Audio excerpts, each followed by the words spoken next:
Hey guys, I'm Leila. Today we're going to be talking about some Raid, and we're going to be checking out, Raid has a brand new video for the new, community anniversary champ, Chronicler Adelyn. It's going to be a champion spotlight for her that we haven't actually even seen yet. It's going to be brand new, so I'm going to watch it with you. Hello, everyone. For today's champion spotlight, we're focusing on a true Tolarian scholar. Meet Chronicler Adelyn, a new legendary support champion from the Banner Lords. With her magic quill and arcane tome, she'll chronicle your champion's bravery and your enemy's demise. Is it just me? So off the bat, is Raid dude talking a lot slower than usual? Is it just me? You can recruit her for free via the Adelyn Chase event. Just log into Raid 7 times between April 11th and July 8th. However, as this event is part of Community Weeks, we're turning things up a notch. For starters, there are 14 days of login rewards instead of just 7. That's right, double the usual reward amount. Once you've claimed them all, the second phase of the chase begins, and you'll start earning points for winning PvE and PvP battles. There are several milestones with additional goodies to collect, including enough souls to get Adelyn to level 5 of Awakening. That will be particularly useful because Adelyn's kit is perfect for raiding the Sand Devil's Necropolis. Yeah, we saw that. Let's dive in for a closer look. Equivalent Exchange is Adelyn's default skill. She attacks one enemy with a 50% chance of transferring a random debuff from herself to the target, and it's a 50% chance of stealing a random buff in turn. Equivalent doesn't necessarily mean fair. Oh, I like her animation. Her next skill is Healing Script, which has Adelyn restoring 25% of each ally's destroyed max HP, then healing them all by 25% of her own max HP. A solid heal is handy everywhere in Raid, but it'll particularly shine against the Sand Devil. Time it well, and you can restore pretty much all the HP that desert horror manages to destroy between naps.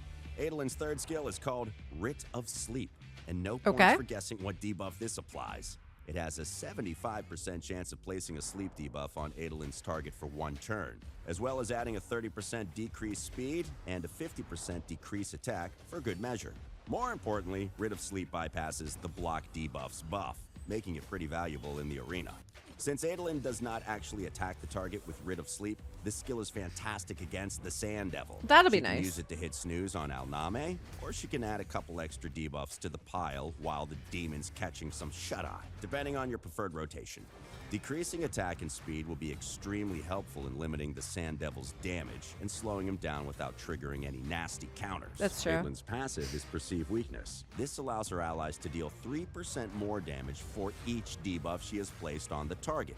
Who doesn't love more damage? Finally, there's Adelyn's Aura skill that increases her team's accuracy by 60 points in all battles, especially useful when you're throwing debuffs on a sleeping Sand Devil. Now, let's talk gear.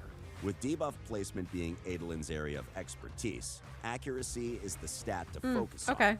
Push it as high as you can so you can keep landing those debuffs. Speed and HP are also worth investing in.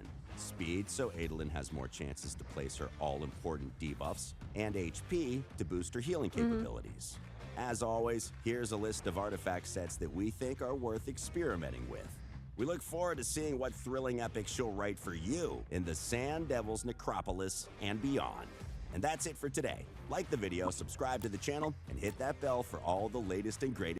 Okay, so what do you guys think of that? That's the spotlight for Adelyn. So we saw the intro, we saw the Adelyn chase here. So it is important to mention, if you guys missed it, that it says on the bottom, I don't know if you can actually see it, I don't think you can. But what's gonna happen is if you don't end up collecting her by, it was like June, July, I don't know, whatever it ended there, whatever's left actually turns into a Shaman chase. So that being said, probably want to try to collect that because you don't necessarily want it to turn into Shaman. We're just going to put it that way, right? So it's interesting. I would love to know, what you guys think of having her as our, like I said, community anniversary kind of champ. I am recording this live on Twitch, and one of the viewers did make a pretty interesting argument about this fact here, right? That she's being given perception gear, which is accuracy and speed. But, if you're newer players, like what they normally do is they give you lifesteal gear to start with. And yeah, like when you're first starting the game, I actually do agree that I think lifesteal probably is going to be much better, especially, you know, given the starters that we start with, right?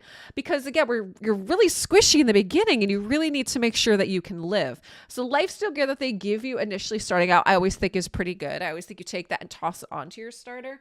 So like for somebody that's just starting out, this might not be, you know, the best for that, but you know, really interesting assessment that I think I do agree with.